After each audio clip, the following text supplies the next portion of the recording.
کدال کاندھے پر رکھ کے کوئی اداس گھر سے نکل رہا ہے، زمیں پہ آنسو ٹپک رہے ہیں، قدم کیوں اس کے جھجک رہے ہیں؟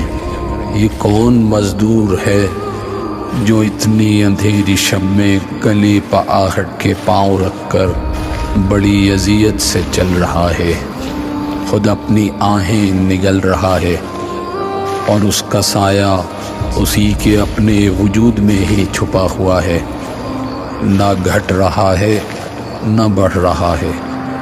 اسے یہ احساس ہے کہ بستی کے لوگ ایک دم سے اٹھ نہ جائیں، گھروں سے باہر نکل نہ آئیں، اسی لیے وہ گلی گلی سے ٹھہر ٹھہر کر گزر رہا ہے۔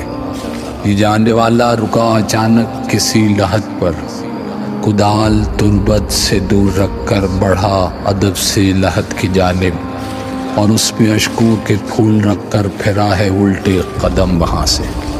اب اس کی آنکھوں میں جستجو ہے، کہیں ہے آنسو کہیں لہو ہے، اٹھا کے مٹی کو سونگھتا ہے، کسی کی خوشبو کو ڈھونڈتا ہے۔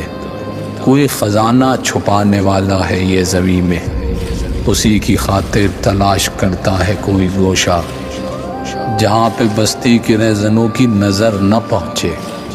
میرے تخیل نے جب زمین و زماں کے پردے کو چاک کر کے نظر کی اس اجنبی کی جانب، کھلا یہ مجھ پر، ارے یہ مولا میرا علی ہے، اداس چہرہ ٹپکتے آنسو، کدال لے کر کنویں کے بدلے لحد بنانے خاموش وادی میں آ گیا ہے۔